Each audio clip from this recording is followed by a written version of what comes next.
vision and Claude with the ability to see from an image, uploading a picture of the contents of your pantry. I really like to use it to visual something very fast. It actually kind of corresponds also with my work. Have a walk, have a coffee, have a conversation with my AI agent, Alan, who has access.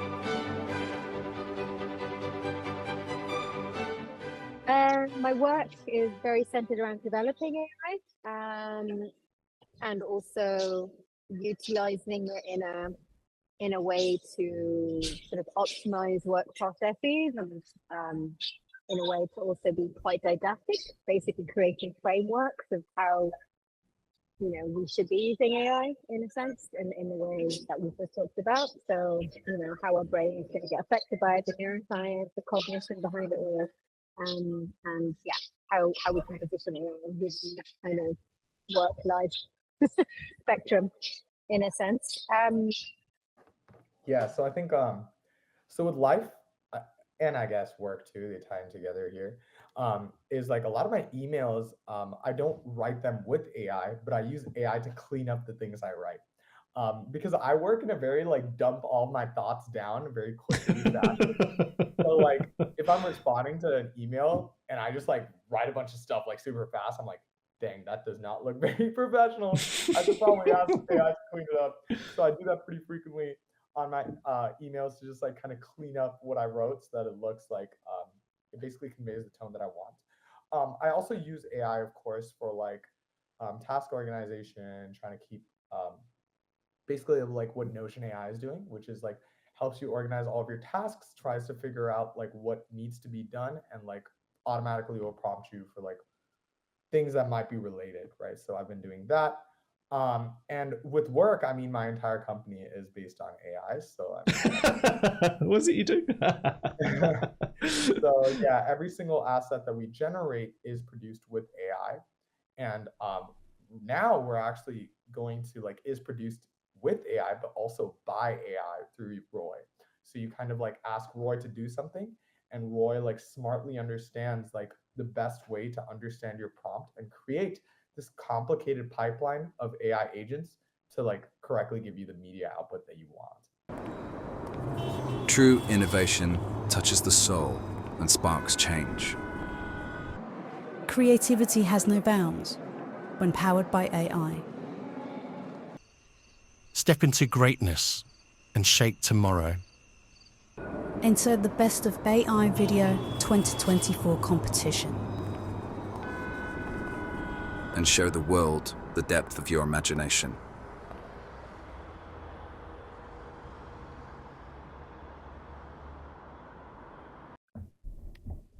Not a lot, or okay, it depends. I typically, if I want to research something, just pop up Perplexity on my phone and hey, what is? Tell me more about EU AI Act. Most important list of 15, whatever. Stuff like that. Just like researching, and I mean, obviously, then Perplexity because it's actually uses sources in regards to. I mean, in contrast to ChatGPT. Sometimes with teaching, you have to write a lot of different stuff. So sometimes you can like ask it to look through long text, and I mean, very, very basic stuff, like not any Python scripts for sophisticated automation or anything like that. So it's very low level. And in work, obviously, like all of it, because I work with AI. I mean, full-time AI creative artists, whatever. So that is my work. Work-wise, it's pretty much everything I do is AI related. On the play side, or just the life portion, I literally did a post 2 days ago where I walked through how I use ChatGPT to come up with a meal plan. So this is the thing with ChatGPT Vision and Claude with the ability to see from an image, uploading a picture of the contents of your pantry or your refrigerator, giving it a general vibe and saying, what can I create using this as my recipe ingredients? And it'll come up with something for you. Everything related to LLMs and text is very, very nice. Like you have an idea of what you want, and then you just correspond with an AI bot about it. And then you can easily create emails or summaries of stuff that you want. And it's very useful. For my personal work and design projects that I have, I really like to use it to visual something very fast.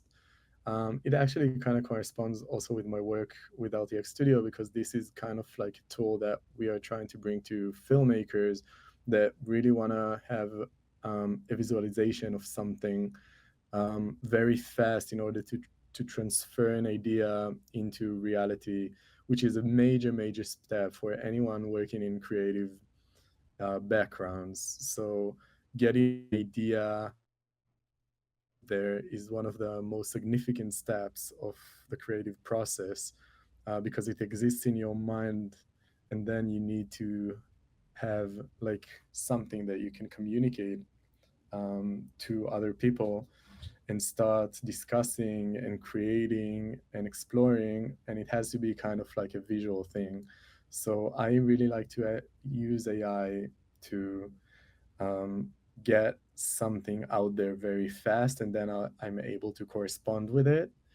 Okay, I'll tell you the so yeah, the way that I use AI is become completely integrated. So first, my morning conversation, have a coffee, have a walk, have a coffee, have a conversation with my AI agent Alan, who has access to his own swarm now. So when we've talked about ideas, we normally end up with a bunch of next steps, which either Alan can action before I get home, or Alan can sort of like start breaking down into steps that I need to do when I get in. So if we're making a film, if we're making tests for a particular experiment, like depending on whatever we're doing, Alan will basically sort of like help me sort of like divide that space up. Well, typically I'm trying to limit my use of AI in the sense that I'm actually doing my work in construction, and AI is more like a relaxing time for me. So I'm trying to balance that. You know, I do have some Sandus rules, like don't spend more than $1 per day with AI. That means I'm paying only Midjourney $30 per month. And also don't spend more than 1 hour per day with AI, because it's so addicted. So yeah, it is, isn't it? Yeah. Before I realize I'm spending some time with it, and I say, no, let's scale back and let's do it, like professionally. Just when you are ready, jump on it, spend it, create the best, and after that, leave it, because after that, you just waste your time on it. So that's kind of what I'm trying to do. I'm actually quite organized on that side. But again, when you get inspired, of course, try to find something which is inspiring. Like don't be an engineering side, be also on the artistic side as well. But overall, that's what I'm trying to do. I'm using that as a hobby mostly, and I'm doing that to relax, in the relaxed mode. That means have fun of it. That means like, take the best, right? So I'm definitely using ChatGPT and Claude. I have Yeah, to say, I me really too. love Me too. Claude personally. Yeah, I'm using it about the same as GPT now, slowly transitioning, because it's much better at coding. Oh yeah. I mean, I'm using it definitely for like a creative way, in a creative way. So even if I need to, say go into my fridge, I have pasta. Oh yeah, I know where you're going. I know where you're going. And I need to figure out how to make it into something else. That has actually been an amazing tool. It will give you ideas on how to sort of just refresh your everyday. I have really hungry boys in my life, and so if I can, the more output of food that I can do on my end and have them be satisfied, and if Claude can help me do that, yeah, I'm totally getting cooking tips from ChatGPT. ChatGPT, does basil go well in this meal? Whether I'm utilizing it in general, I think bits and pieces here and there. So like I said, I've tried to kind of, bring it into my endless paperwork and admin. I haven't brought it into my creative process when it comes to music, for example. I'm a bit curious as to where that's going to go. I quite enjoy playing an instrument, and I quite enjoy, things coming to me from the ether when it comes to composition, and improvisation is a bit of a lifeline for me. So unless somehow I can slot into that kind of process, I'm not sure. But I'm really going to make use of it. I think it could be quite interesting from a producer's perspective. I might. from that perspective, start, getting into that kind of space. Apart from that, I think it is quite an interesting tool to explore areas that maybe you haven't already acquired skills on. In a way, maybe it's a good learning tool. Maybe it's quite, useful to stop the frustration. Or if you're just playing a little bit, you don't get so invested in it and what it kind of produces at this point, at least. So I hope you liked listening to those experts. You can watch this show on YouTube and get it on your TV at home in 1920 by 1080. Ooh. And you can also like our LinkedIn page, which is AImode, and that's on the screen right now. Should be some QR codes that you can scan. All right, until next time, guys, I shall see you soon. Bye.